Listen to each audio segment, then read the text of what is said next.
seluruhnya. Demikian diputuskan dalam rapat permusyawaratan hakim pada 9 hakim. Selamat malam pemirsa, Top News malam hari ini mengetengahkan beredar ancaman yang diduga dari kelompok Islamic State Iraq and Syria atau ISIS yang akan menghancurkan Candi Borobudur di media sosial. Untuk mengantisipasinya, adanya aksi teror, aparat kepolisian melakukan penjagaan ketat di sekitar Candi Borobudur.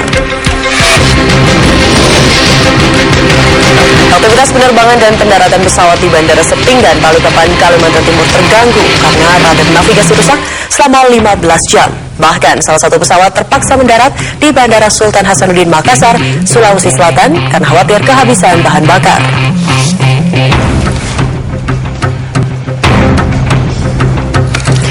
Halo, selamat malam pemirsa. Selain ketika berita tadi, kami juga memiliki informasi lainnya. Di antaranya, Mahkamah Konstitusi tidak menemukan pelanggaran terstruktur, masif, dan juga sistematis di Pilpres 2014. Bersama saya Widya Saputra, kita mulai Top News selengkapnya.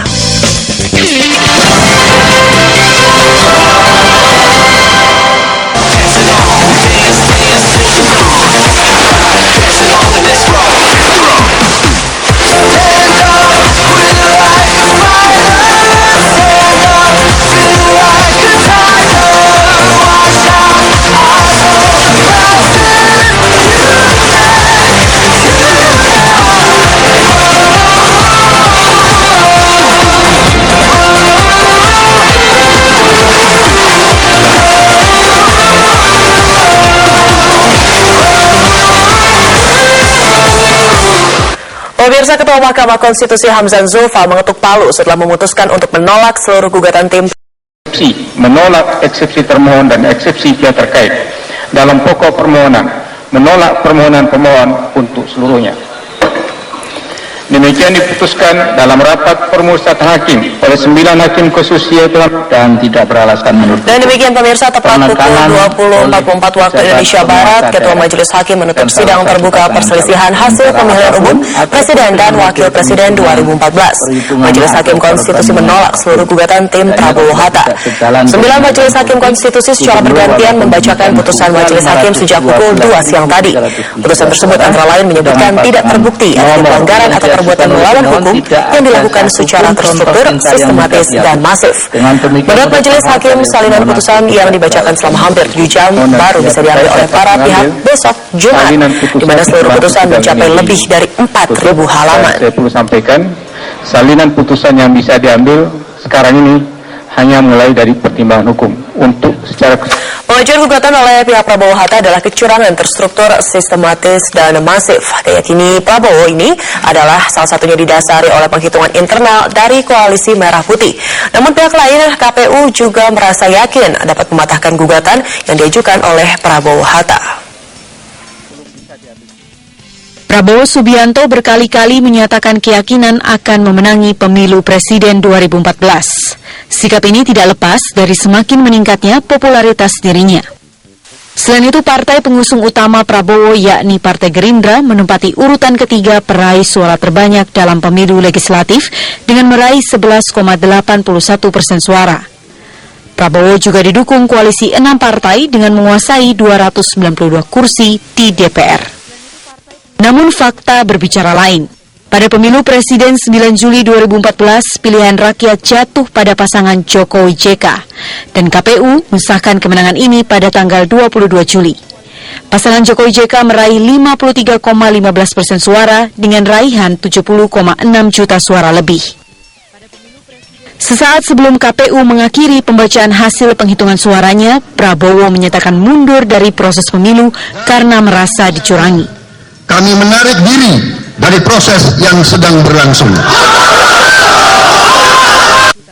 Penghitungan internal Koalisi Merah Putih menunjukkan Prabowo Hatta meraih 50,25% suara, sementara pasangan Jokowi JK meraih 49,74%. Data inilah yang menjadi salah satu dasar gugatan Prabowo Hatta ke Mahkamah Konstitusi.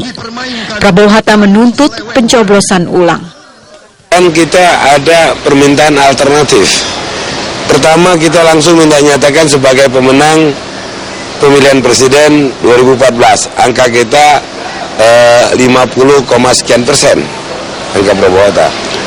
Alternatif kedua, minimal diadakan pemilihan ulang di provinsi-provinsi di Republik Indonesia, itu kan. Nah, Pihak KPU yang menjadi pihak termohon sejak awal telah mengantisipasi adanya gugatan terkait hasil Pilpres. KPU yakin data yang dimilikinya dapat mematahkan gugatan yang diajukan oleh pihak Prabowo Hatta. Sebelum penetapan sudah mengingatkan kepada seluruh jajaran penyelenggara pemilu, utamanya di tingkat provinsi dan kabupaten kota, agar menyiapkan dokumen yang dibutuhkan manakala ada gugatan. Pasca penetapan tanggal 22 Juli 2014, kami menyurati lagi agar dokumen-dokumen yang dimaksud untuk menjadi alat bukti bisa dipersiapkan.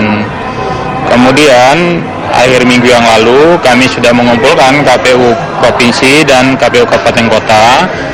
Keyakinan ini didukung data yang dipublikasikan secara terbuka oleh KPU di laman situs KPU, di mana seluruh warga Indonesia dapat melihat hasil hitung di setiap TPS. Data KPU tidak sendiri, banyak lembaga independen yang memperkuat data KPU. Salah satu di antaranya adalah kawalpemilu.org. Data dari lembaga independen ini menghasilkan hitungan suara pemilu yang sangat dekat dengan hasil hitung resmi KPU. Tim Liputan Metro TV. Pemirsa, setelah Mahkamah Konstitusi memutuskan untuk menolak gugatan Prabowo Hatta, tim Koalisi Merah Putih menyelenggarakan konferensi pers. Dan untuk informasi selengkapnya, kita akan bergabung dengan reporter Stefani Silitonga di Grand Hyatt Jakarta. Stefani, bagaimanakah jalannya konferensi pers tim Prabowo Hatta yang sedang berlangsung saat ini? Stefani?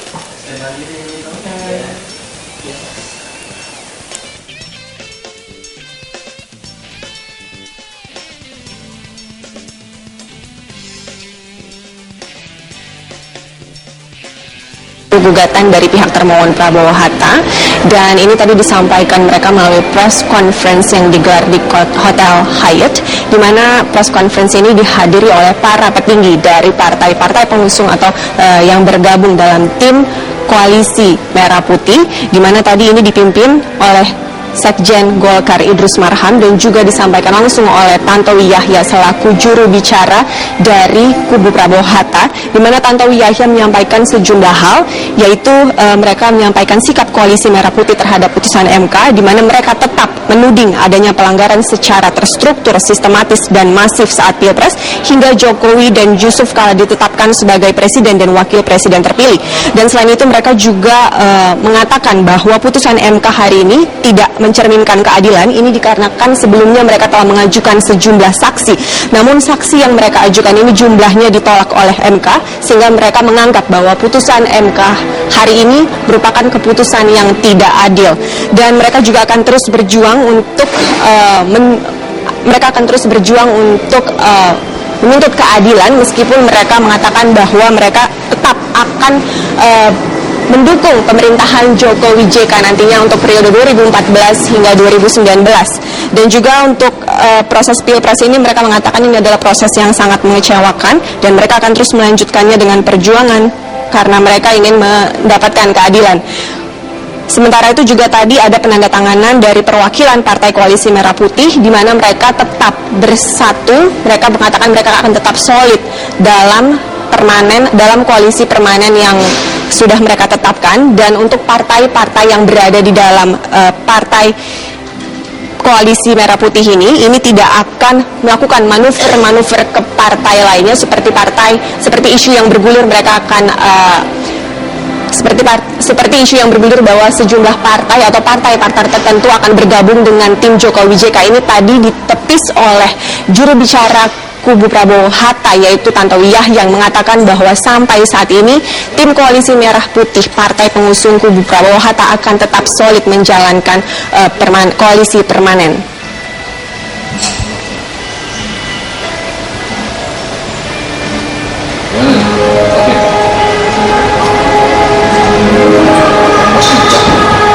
Widya, untuk sementara demikian yang dapat kami sampaikan dari sini. Kembali ke Anda di studio. Terima kasih Stefani Silitonga, selamat kembali bertugas. Dan pemirsa, setelah Mahkamah Konstitusi memutuskan untuk menolak seluruh gugatan tim Prabowo Hatta terhadap perselisihan hasil pemilihan